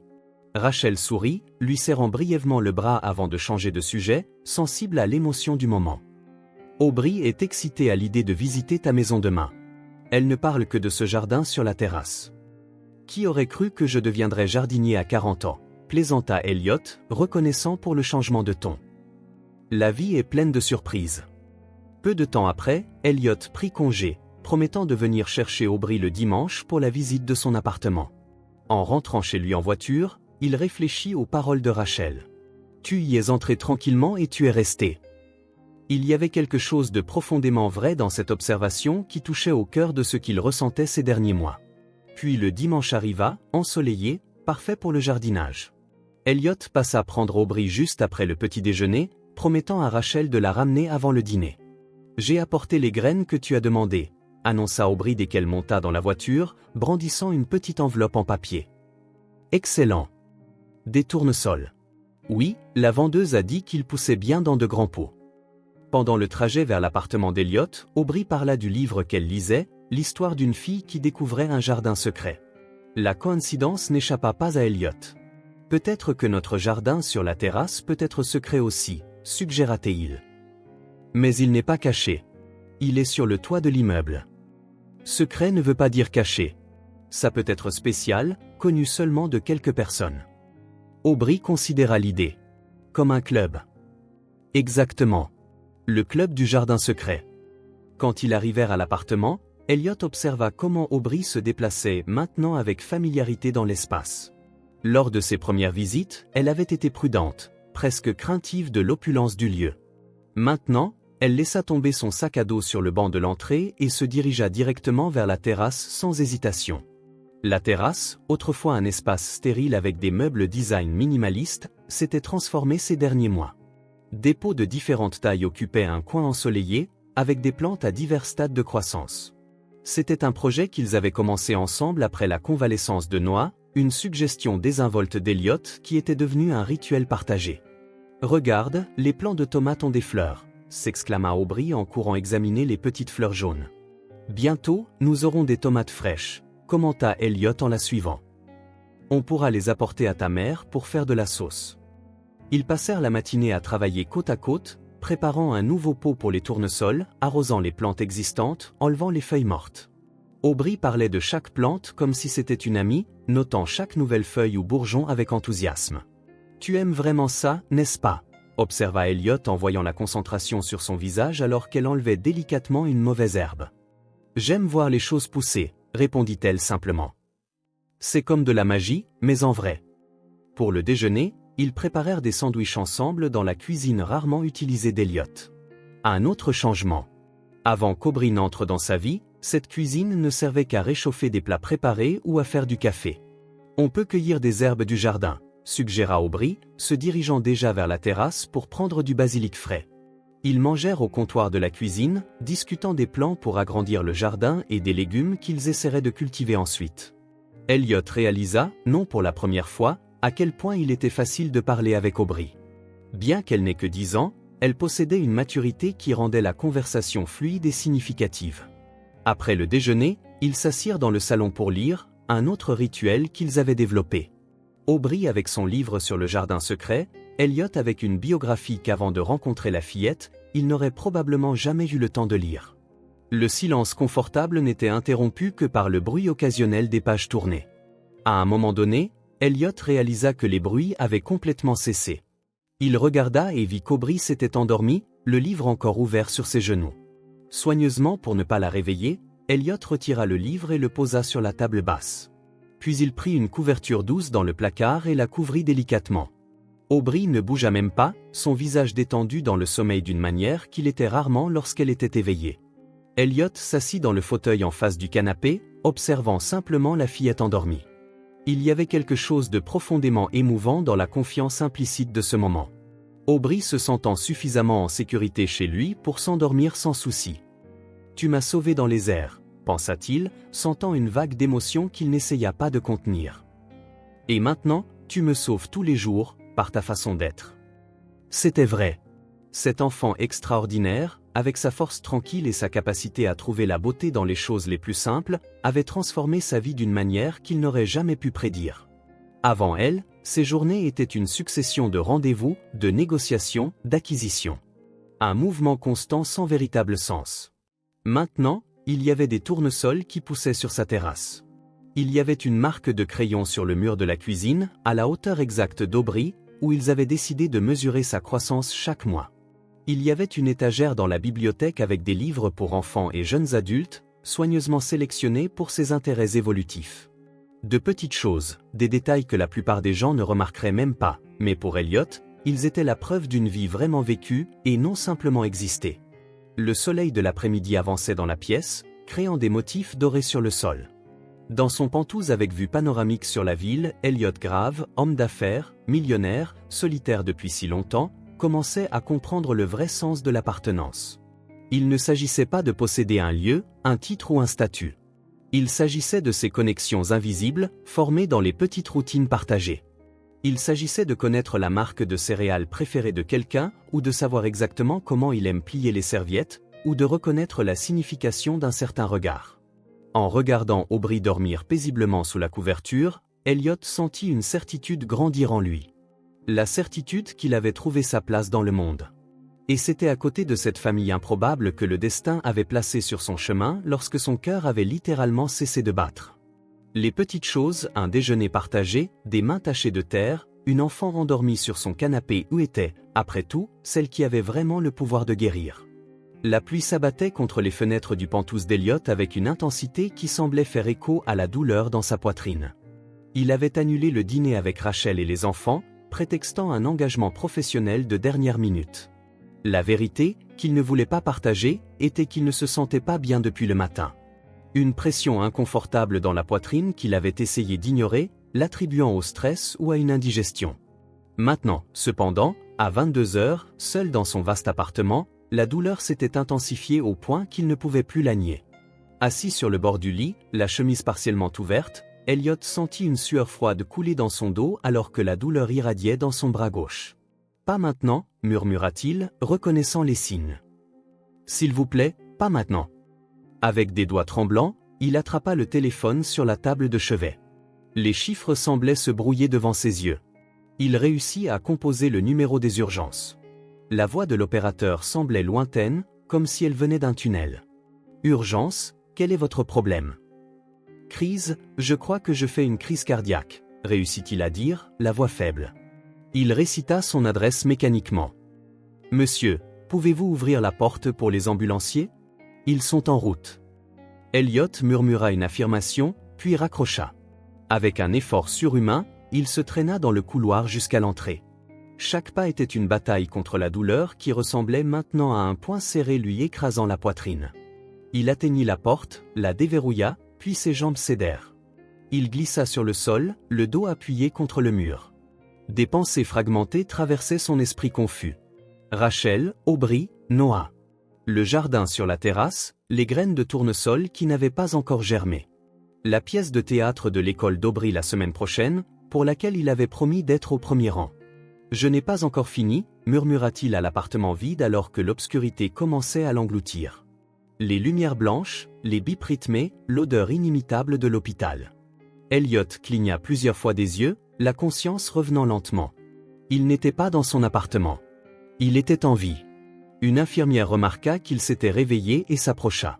« Bon retour parmi nous, monsieur Grave. Je vais appeler le médecin. » Quelques minutes plus tard, un homme d'âge mûr en blouse blanche entra dans la chambre, consultant une tablette. « Monsieur Grave, je suis le docteur Patterson, cardiologue. Vous avez eu de la chance. L'équipe d'urgence est arrivée rapidement. »« Que s'est-il passé ?» demanda Elliot de sa voix rauque. « Un épisode cardiaque important. Pas exactement comme le premier que vous avez eu dans l'avion, mais lié. » Le médecin tira une chaise, s'asseyant à côté du lit. « Monsieur Grave, nous avons effectué plusieurs tests pendant que vous étiez inconscient, et nous devons parler d'une condition plus sérieuse. » Les mots qui suivirent tombèrent sur Elliot comme des pierres. Cardiomyopathie hypertrophique. Une condition chronique, un épaississement anormal des parois du cœur, un risque d'arythmie potentiellement mortelle, un besoin de surveillance constante et de médication continue. « C'est cette condition qui a causé ma première crise », demanda Elliot lorsque le médecin fit une pause. C'était probablement un facteur contributif, oui. C'est une condition qui reste souvent non diagnostiquée jusqu'à ce qu'un événement grave se produise. Le médecin ajusta ses lunettes. Nous aurons besoin d'un plan de traitement agressif. Médicaments, surveillance régulière, procédures possibles à l'avenir, bien sûr, des changements de style de vie importants. Elliot hocha la tête, absorbant l'information avec un calme qui le surprit lui-même. Peut-être parce qu'à un certain niveau, il avait déjà soupçonné. Les petits épisodes d'essoufflement, la fatigue occasionnelle qu'il attribuait à l'âge, les palpitations qu'il rejetait comme du stress. « Y a-t-il quelqu'un que nous pouvons appeler pour vous ?» demanda le médecin en se levant. « Famille, amis ?» La question le frappa de manière inattendue. Il y a 6 mois, la réponse aurait été non. « Oui », répondit-il, surpris par la certitude de sa voix. « Rachel Wilson. J'ai son numéro dans les contacts de mon téléphone. » Après le départ du médecin, Elliot resta seul avec ses pensées et le son monotone des moniteurs. La réalité de la situation commença à s'installer. Ce n'était pas juste un épisode isolé. C'était une condition qui l'accompagnerait pour le reste de sa vie. Une vie qui pourrait être plus courte qu'il ne l'imaginait. Étrangement, ce qui le dérangeait le plus n'était pas la peur de la mort elle-même. C'était le sentiment d'incomplétude. De toutes ces années de travail acharné, à accumuler fortune et statut, que resterait-il vraiment? Des bâtiments portant son nom, des comptes en banque, des actions dans des entreprises qui finiraient par oublier qui il était. La porte de la chambre s'ouvrit, interrompant ses sombres pensées. Son assistant personnel, Marcus, entra avec une expression inquiète. « Monsieur Grave, je suis venu dès que j'ai appris. Y a-t-il quelque chose que je puisse faire ?»« Oui, Marcus. Contactez Arthur Mendes, mon avocat. Dites-lui que j'ai besoin de le voir aujourd'hui. Ici, à l'hôpital. C'est urgent. »« Certainement, monsieur. Autre chose ?» Elliot hésita. « Rachel Wilson a-t-elle appelé ?»« Pas que je sache, monsieur. Dois-je essayer de la contacter ? » ?»« Ce n'est pas nécessaire. Elle viendra quand elle le pourra. » La certitude de cette affirmation surprit son assistant, mais il se contenta de hocher la tête avant de partir. Elliot ferma les yeux, sentant l'épuisement peser sur chaque cellule de son corps.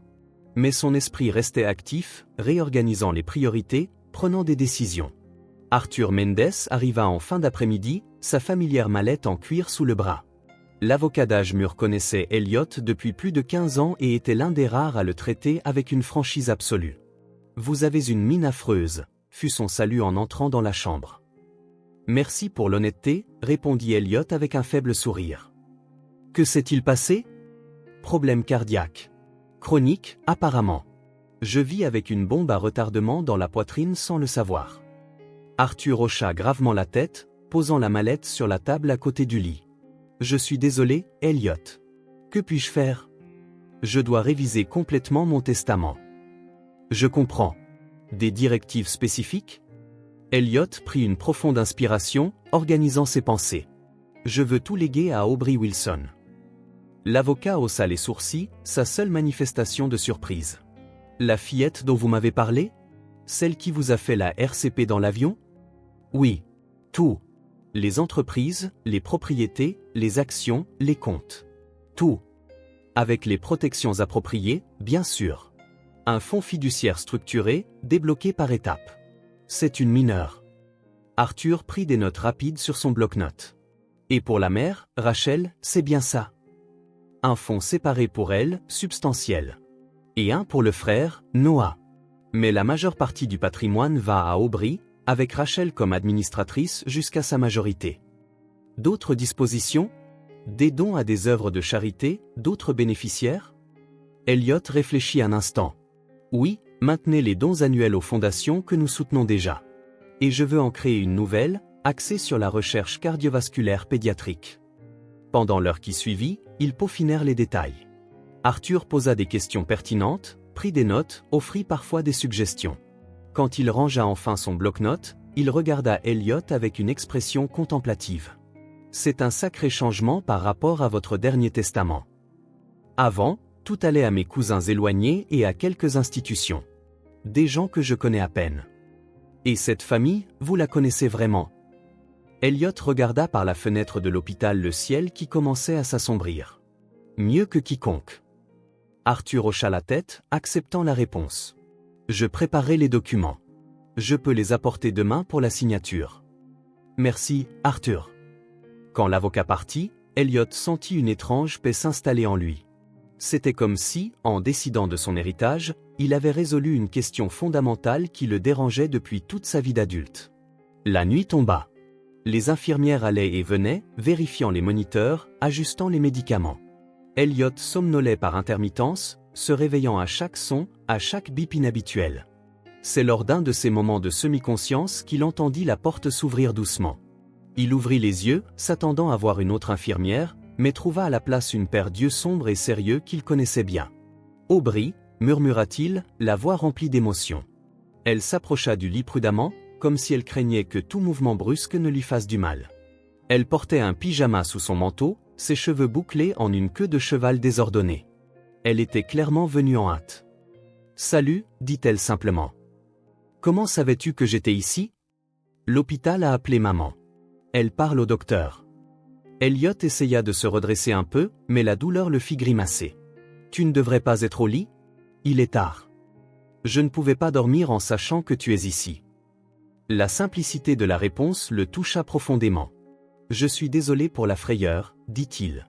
« Cette fois, tu n'étais pas là pour me sauver. » Aubrey se rapprocha, hésita un instant, puis lui prit la main. Ses petits doigts chauds contre les siens, froids et pâles. « Mais je peux rester, » répondit-elle, son regard direct et confiant. À ce moment-là, quelque chose en Elliot, quelque chose au-delà de son cœur physiquement endommagé, sembla guérir un peu. La certitude dans sa voix, la fermeté dans son toucher, la détermination dans son regard. Elle n'était plus seulement l'enfant qui l'aidait, mais quelqu'un qui offrait de la force quand il en avait le plus besoin. « Merci » murmura-t-il en lui serrant doucement les doigts. La porte s'ouvrit de nouveau et Rachel entra, le visage marqué par l'inquiétude. Voyant Aubrey tenir la main d'Elliot, elle s'arrêta un instant, observant la scène. « Le docteur m'a expliqué ce qui s'est passé, » dit-elle en s'approchant de l'autre côté du lit. « Pourquoi ne nous as-tu pas dit que tu ne te sentais pas bien ?» Il n'y avait aucune accusation dans sa voix, seulement une inquiétude sincère. « Je ne voulais pas vous inquiéter, » répondit honnêtement Elliot. « Vous en avez déjà assez eu avec Noah. » Rachel secoua la tête, son regard s'adoucissant. « Ça ne marche pas comme ça, Elliot. Nous ne sommes pas un projet caritatif. Nous sommes une famille. » Le mot resta en suspens dans l'air entre eux, prononcé non pas avec hésitation, mais avec une certitude tranquille qu'Elliot ne s'attendait jamais à entendre. « Le docteur a dit que tu auras besoin de soins, » continua Rachel. « Tu ne peux pas être seul pendant ta convalescence. »« J'irai bien, je peux engager des infirmières. »« Tu peux venir chez nous, » l'interrompit Aubrey, tenant toujours sa main. Nous avons le canapé-lit dans le salon. Et je peux aider à prendre soin de toi, comme tu l'as fait avec Noah. Rachel hocha la tête, confirmant la suggestion de sa fille. C'est une meilleure idée que d'être seule dans cet immense appartement.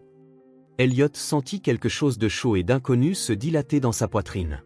Pas une douleur physique, mais une émotion qu'il pouvait à peine nommer. L'idée d'être soigné, d'être considéré comme suffisamment important pour qu'il s'inquiète, était presque écrasante. « Je ne veux pas être un fardeau », dit-il finalement. « Tu n'as jamais été un fardeau pour nous », répondit Rachel, la voix ferme. « Jamais. » Tous les trois se turent alors, chacun absorbant le moment à sa manière. Ce n'était pas un silence inconfortable ou vide, mais un silence plein. De préoccupations partagées, de soulagement d'être ensemble, d'une compréhension mutuelle qui transcendait les mots. Ce silence disait tout ce qui devait être dit. Aubrey continua de lui tenir la main, ajustant de temps en temps le tube de la perfusion pour s'assurer qu'il n'était pas plié. Rachel s'assit sur la chaise à côté du lit, sa présence un point d'ancrage rassurant. « Je devrais ramener Aubrey à la maison », dit-elle finalement, remarquant les yeux lourds de sa fille. « Il est plus de minuit. »« Juste un peu plus longtemps », supplia Aubrey, tenant toujours la main d'Elliot. « C'est bon, l'assura-t-il. Je serai là demain. Et après. Je le promets. » C'était une promesse qu'il ne savait pas s'il pourrait tenir, vu son état, mais à ce moment-là, il se sentit déterminé à faire de son mieux pour la respecter. « Repose-toi », ordonna Rachel en se levant. « Nous reviendrons le matin. » Aubrey relâcha enfin sa main, mais pas avant de lui donner une dernière pression, comme pour sceller un accord silencieux entre eux. « Bonne nuit, Elliot, dit-elle, la voix douce. « Demain, j'apporterai Jade pour te tenir compagnie. » La mention de la petite plante succulente qu'ils avaient cultivée ensemble fit naître un sourire sincère sur le visage fatigué d'Elliot. Elle aimera la lumière de la fenêtre. Après leur départ, Elliot resta éveillé longtemps, fixant le plafond de l'hôpital. La douleur dans sa poitrine avait diminué, contrôlée par les médicaments, mais elle était toujours là, un rappel constant de sa fragilité. Le lendemain matin, comme promis, Arthur revint avec les documents. Elliot les lut attentivement, bien qu'il sût déjà exactement ce qu'ils contenaient. « C'est tout comme je l'ai demandé », approuva-t-il en prenant le stylo que l'avocat lui tendait. Avant de signer, il fit une pause, la pointe du stylo planant au-dessus du papier. Un instant, il visualisa l'avenir qu'il essayait de construire. Pas en gratte-ciel ou en compte en banque, mais en opportunité pour une fillette qui méritait toutes les chances que le monde pouvait offrir. « S'il m'arrive quelque chose, tout sera pour Aubrey, » dit-il, plus pour lui-même que pour Arthur. « Elle est mon héritage. » Le stylo glissa sur le papier, signature après signature. Pour la première fois de sa vie, Elliot ne signait pas un contrat calculé ou une stratégie commerciale froide. Il écrivait avec son cœur. Ce même cœur imparfait qu'une enfant avait refusé de laisser s'arrêter de battre. En rendant les documents à Arthur, une certitude se forma en lui. La peur qui l'avait hanté la nuit précédente, de ne rien laisser de valeur réelle derrière lui, s'était dissipée. Car maintenant, il savait. La vraie valeur n'était pas dans les bâtiments portant son nom ou les entreprises qu'il avait bâties. Elle était dans les graines plantées avec Aubrey sur la terrasse, dans les histoires lues avec Noah, dans les dîners simples dans la petite cuisine de Rachel. La vraie valeur était dans les liens qu'il avait tissés, dans les vies qu'il avait touchées. Et ces liens, Elliot en était maintenant certain, survivraient bien au-delà de son cœur imparfait. L'automne peignait les arbres du parc de teintes rouges et dorées lorsque la voiture d'Elliot se gara à l'entrée. 3 semaines s'étaient écoulées depuis sa sortie de l'hôpital, et bien qu'il ressentît encore des pincements occasionnels dans la poitrine, il était déterminé à profiter de la journée. Le médecin avait autorisé une activité légère, et Elliot avait l'intention d'étirer ce concept à sa limite. « Tu es sûr que tu te sens assez bien pour ça ?» demanda Rachel en aidant Noah à mettre ses baskets. « Jamais mieux, mentit Elliot avec un sourire. « As-tu apporté tes médicaments ?» questionna sérieusement Aubrey, portant un sac à dos avec des collations qu'elle avait préparées elle-même. « Oui, maman », répondit Elliot en tapotant la poche de son manteau. « Tout est là. » Elle hocha la tête, satisfaite. Depuis son hospitalisation, Aubrey avait endossé le rôle de superviseur médical d'Elliot, lui rappelant ses heures de médication avec une ponctualité impressionnante. Le parc qu'il avait choisi était à une demi-heure de la ville, un endroit moins urbanisé avec des sentiers doux, un petit lac et des espaces ouverts pour les pique-niques.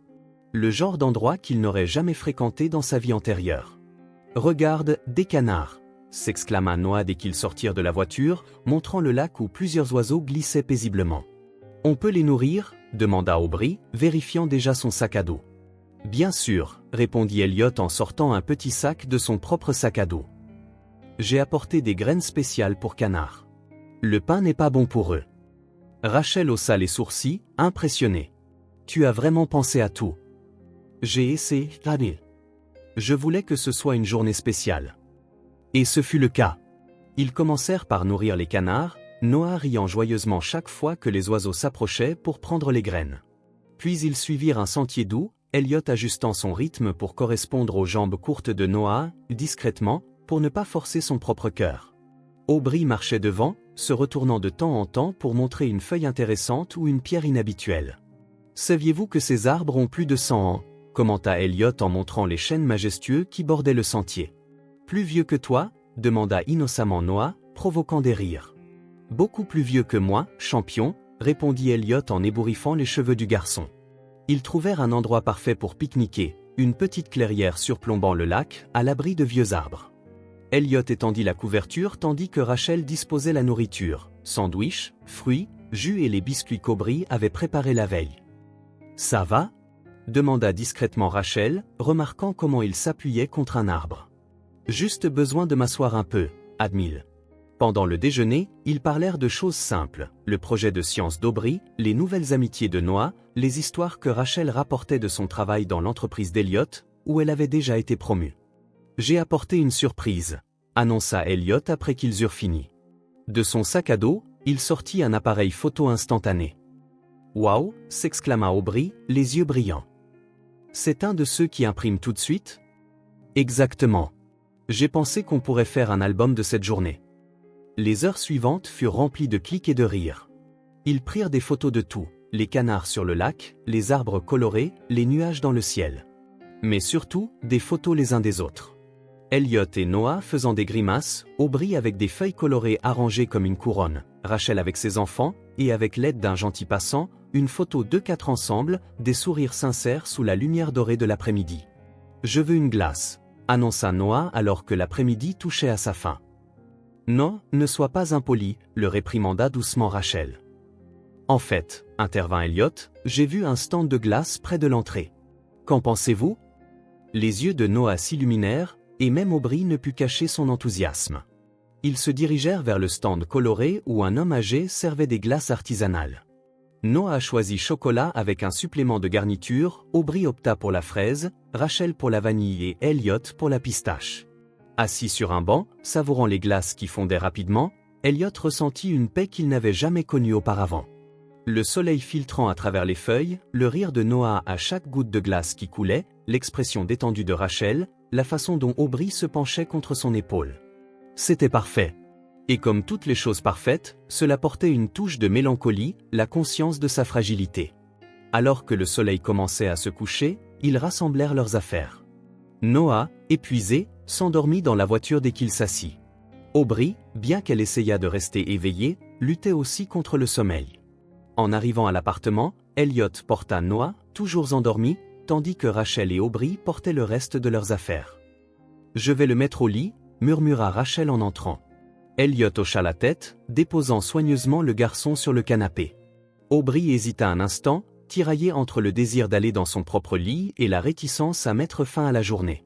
« C'était la meilleure journée, dit-elle finalement. « Merci.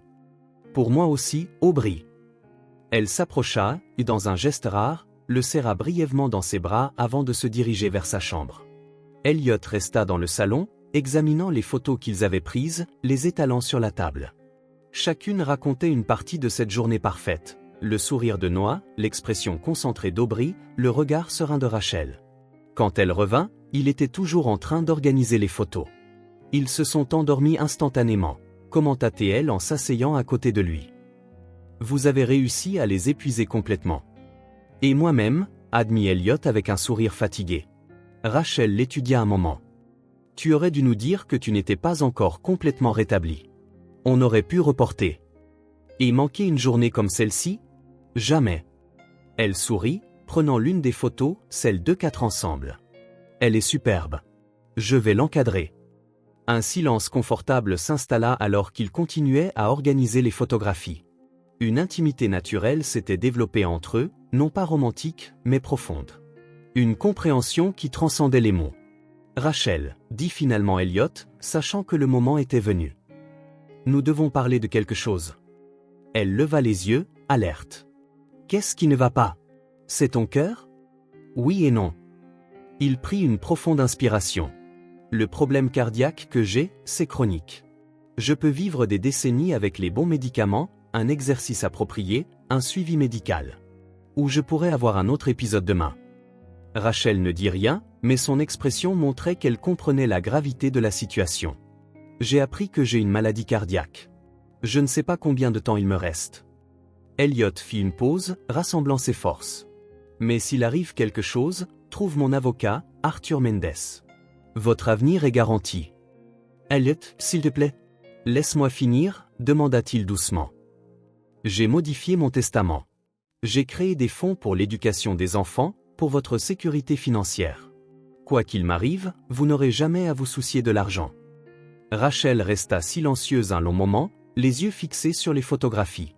Quand elle parla enfin, sa voix était ferme malgré ses yeux qui brillaient de larmes non versées. « Elliot, nous ne voulons pas seulement ton nom sur un bout de papier. Nous te voulons, toi, ici. » Les mots le frappèrent avec une force qu'aucun contrat n'avait jamais eue. C'était si simple et pourtant si profond. Il le voulait lui. Pas pour son argent, pas pour son influence. Juste pour être qui il était. « Alors je resterai, » répondit Elliot, la voix remplie d'émotion. « Aussi longtemps que je le pourrai, je resterai. » Rachel tendit la main, et il la prit. Un geste simple qui scellait une promesse plus grande que n'importe quel document légal. 6 mois plus tard. L'arôme du gâteau fraîchement cuit remplissait l'appartement. Des ballons colorés décoraient le salon, et une bannière faite à la main proclamait « Joyeux anniversaire Aubry » en grandes lettres colorées, œuvre de Noah. « Je parie qu'elle a déjà vu les décorations », commenta Rachel en plaçant la dernière assiette sur la table. Impossible de lui cacher quoi que ce soit. « D'accord, » répondit Elliot en ajustant le nœud papillon que Noah avait insisté pour qu'il porte. « Mais elle fera semblant d'être surprise. » Pour Noah. Comme prévu. Quand Aubry entra, guidé par son frère qui insistait pour qu'elle garde les yeux fermés, son expression de surprise fut suffisamment convaincante pour ravir Noah, mais pas pour tromper les adultes. « Waouh !» s'exclama-t-elle en regardant autour d'elle. « Vous avez fait tout ça ?»« J'ai fait la bannière, » proclama fièrement Noah. « Et j'ai aidé pour le gâteau. C'est tout simplement parfait. » Aubry sourit en le serrant dans ses bras. Le dîner fut simple mais joyeux. Rachel avait préparé le plat préféré d'Aubry, des lasagnes maison. Noah raconta des blagues qui n'avaient de sens que pour lui, mais tout le monde rit quand même. Elliot observait tout cela avec un sourire tranquille, échangeant de temps en temps des regards avec Rachel lorsque les enfants disaient quelque chose de particulièrement drôle. Sa vie avait complètement changé. Il dirigeait toujours ses entreprises, avait toujours des responsabilités, mais il y avait maintenant un équilibre qui lui manquait auparavant. 3 fois par semaine, il dînait avec Rachel et les enfants. Le week-end, ils faisaient souvent quelque chose ensemble, une promenade, un film, une visite au jardin botanique. Son appartement, autrefois stérile et impersonnel, portait maintenant des traces claires des enfants, les livres d'Aubry sur les étagères, les dessins de Noah sur le réfrigérateur, une chambre transformée en un espace pour eux quand ils restaient dormir. Et son cœur, bien que toujours physiquement endommagé, n'avait jamais été aussi sain à d'autres égards. Après le gâteau chocolat avec un glaçage à la fraise, la combinaison préférée d'Aubry, vint le temps des cadeaux. Noah offrit à sa sœur un cadre photo fait de pâte peinte. Rachel lui offrit un ensemble de crayons de dessin dont elle savait qu'elle avait envie. Quand ce fut le tour d'Elliot, il lui tendit un petit paquet soigneusement emballé. Aubry l'ouvrit délicatement, révélant un journal relié en cuir souple avec son nom gravé sur la couverture. Les pages étaient en papier épais, parfait pour écrire et faire de petits dessins. « Ouvre la première page », suggéra doucement Elliot. Aubry obéit. Là, dans l'écriture élégante d'Elliot, se trouvait une dédicace « Tu m'as donné une raison. Maintenant, je veux voir ce que tu feras de ton histoire. » Elle le regarda, les yeux brillants, puis fit quelque chose de rare. Elle se leva et le serra fort dans ses bras, sans réserve. « Merci, murmura-t-elle. « Non, répondit-il doucement. « Merci à toi. » Plus tard, Quand les enfants furent déjà au lit et qu'Elliot aidait Rachel à nettoyer les derniers vestiges de la fête, ils partagèrent un moment de silence dans la cuisine. Elle a adoré le journal, commenta Rachel en rangeant la vaisselle. Je l'espère. Aubrey a des histoires importantes à raconter. Comme nous tous, n'est-ce pas? Rachel sourit, s'appuyant contre le comptoir. Tu as l'air bien, Elliot. De mieux en mieux chaque jour. C'était vrai. Bien qu'il prît toujours des médicaments quotidiens et passât des examens réguliers, sa santé s'était stabilisée. Il suivait son régime, faisait les exercices recommandés, surtout, il vivait avec un but. Je n'aurais jamais pensé que ma vie prendrait ce tournant, confessa-t-il. Mais je ne changerai rien. Pas même la crise cardiaque dans l'avion, le taquina-t-elle gentiment. Surtout pas ça. C'est ce qui m'a amené à vous tous. En quittant l'appartement cette nuit-là, Elliot regarda la fenêtre de la chambre où dormait Aubrey, rêvant probablement déjà des histoires qu'elle écrirait dans son nouveau journal. La fillette qui lui avait sauvé la vie lui avait donné bien plus que quelques minutes d'existence supplémentaire. Elle lui avait montré comment vivre vraiment. Dans les mois et les années qui suivirent, leur relation ne fit que se renforcer. Rachel continua de gravir les échelons dans l'entreprise, prenant finalement la tête de la division de la responsabilité sociale. Aubrey s'épanouit à l'école, sa créativité trouvant de nouveaux exutoires. Noah grandit, fort et en bonne santé, son cœur réparé fonctionnant parfaitement. Et Elliot, l'homme qui définissait autrefois sa vie par des contrats et des acquisitions, trouva un but plus grand. Il continua à prendre ses médicaments, à passer des examens réguliers, à gérer sa condition. Il y avait des jours meilleurs et des jours pires, comme avec toute maladie chronique. Mais dans tous, il était entouré de gens qui l'aimaient pour qui il était, pas pour ce qu'il possédait. Dans un monde qui mesure souvent le succès en chiffres et en possessions, Elliot Grave avait découvert une simple vérité. Le véritable héritage n'est pas dans ce que nous laissons derrière nous quand nous partons, mais dans les vies que nous touchons pendant que nous sommes ici. Il n'a pas disparu. Il est resté. Et avec cela, il a laissé un héritage vivant et entier. Si cette histoire a touché votre cœur, abonnez-vous à la chaîne et activez les notifications pour ne pas manquer les prochaines. Laissez un j'aime, car cela aide cette histoire à être recommandée à plus de personnes. À la prochaine.